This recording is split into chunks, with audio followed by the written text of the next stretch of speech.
농림지역에서 이제 농업인이 아닌 일반인도 단독주택 건축이 가능해졌습니다. 가장 주목할 내용이죠. 기존에는 농림지역에서 농업보호구역 등 일부 지역에서만 일반인들의 주택 건축이 허용되어 왔습니다. 하지만 이번 시행령 개정으로 보전산지나 농업진흥구역을 제외한 농림지역에서도 일반인도 1000제곱미터 미만의 단독주택을 지을 수 있게 되었습니다. 기존 규제에 의해서 토지 수요가 억제되어 있던 부분이 이러한 규제 완화로 인해 수요가 증가될 수밖에 없습니다. 안녕하세요. 오픈마인드의 건부장입니다. 여러분, 지난해 우리나라의 농가 인구가 200만 명을 겨우 넘겼다는 사실을 알고 계시나요? 해마다 줄어드는 농촌 인구, 그리고 갈수록 심해지는 고령화. 통계청이 올해 4월 발표한 2024년 농림어업 조사 결과에 따르면 지난해 농가 인구는 200만 3,520명으로 집계됐습니다. 계속해서 내림세를 보이는 농가 인구의 감소폭이 가파르다는 것을 통계를 통해 알 수 있습니다. 2023년 208만 8,781명으로 전년도보다 3.5%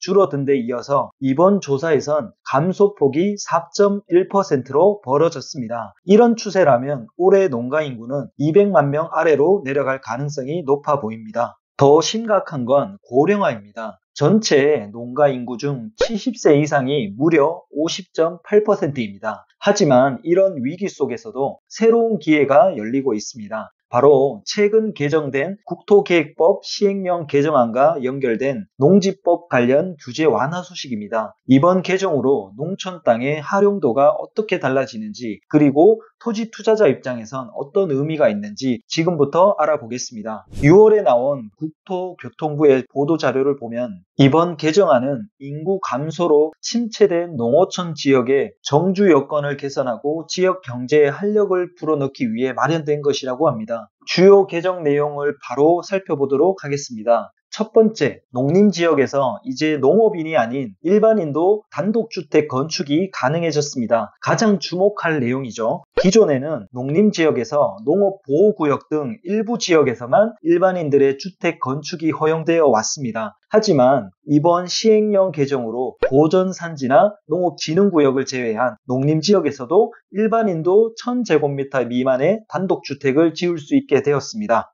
이게 무슨 뜻일까요? 도시에 사는 분들도 이제는 주말주택이나 세컨하우스 용도로 농촌 땅에 집을 지을 수 있는 길이 더욱 크게 열린 겁니다. 주말 체류형 생활, 체험 영농, 기촌 준비 등 다양한 활용이 가능해진 거죠. 이로 인해 전국적으로 약 140만 필지가 대상이 될 것으로 예상됩니다. 이 조치 하나만으로도 농촌 땅에 대한 수요가 점진적으로 늘어날 수밖에 없습니다. 기존 규제에 의해서 토지 수요가 억제되어 있던 부분이 이러한 규제 완화로 인해 수요가 증가될 수밖에 없습니다. 누구나 시골에 예쁜 주택을 짓고 여유로운 생활을 꿈꾸지만 까다로운 규제로 인해 쉽게 접근을 못하는 경우들도 많습니다. 특히 농림지역의 토지들은 금액들이 상대적으로 저렴하기에 많은 돈을 들이지 않고 내가 원하는 주택을 지을 수 있다는 장점들이 있습니다. 그렇기에 규제가 완화된다면 그동안 생각만 하고 실행으로 옮기지 못한 분들이 움직일 수 있습니다. 두 번째는 농공단지의 건폐율 완화입니다. 농공단지 내 건폐율도 기존 70%에서 80%로 완화되어 기업들의 생산시설 확대가 쉬워지고 이에 따라 지역 투자와 일자리 창출이 가능해집니다.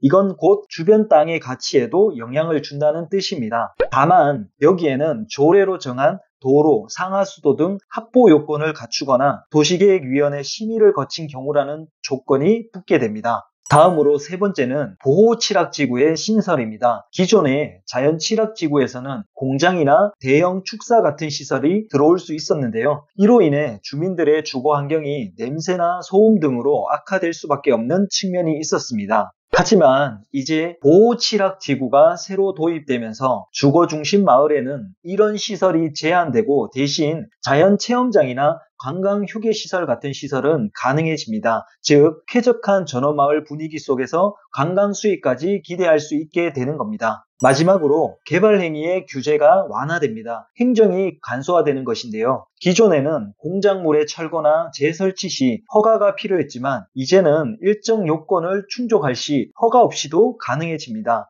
이 요건은 토지의 형질 변경을 수반하지 않으면서 기존에 허가받은 규모 이내여야 합니다. 또 성장관리계획 변경 시 주민 의견을 중복 청취하지 않아도 되므로 지역개발에 필요한 절차도 한결 간편해집니다. 이번 국토계획법 시행령 개정안은 지난달 6월 24일 국무회의에서 의결되었고 며칠 후 공포되어 7월 1일 시행령이 개정된 것을 국가법령정보센터에서 확인할 수 있습니다. 보호취락지구는 공포 3개월 후 시행되고 나머지 사항은 공포일 즉시 시행으로 지금 시점에서는 이미 적용되고 있다는 사실을 기억하시기 바랍니다. 이번 농지법과 국토계획법 시행령 개정은 단순한 행정 변화가 아닙니다. 농촌의 정주 여건을 개선하고 새로운 사람을 유입시켜 농촌을 다시 살리기 위한 제도적 기반입니다. 농림지역 땅의 활용도와 가치가 더욱 높아졌고 단독주택 건축이 가능해지면서 실제 수요가 생길 수 있는 실수요 기반이 마련됐기에 농지 투자에 관심이 있으신 분들과 기농 기촌을 고민하고 계신 분들에게는 투자에 실제로 영향을 받을 수 있는 좋은 소식이라고 할 수 있습니다. 그렇기에 오늘 소개해드린 농지법 관련 개정 내용을 지금부터 하나하나 체크해 보시고 여러분에게 필요한 내용을 적극적으로 잘 활용하시길 바랍니다. 오늘은 여기까지입니다. 감사합니다.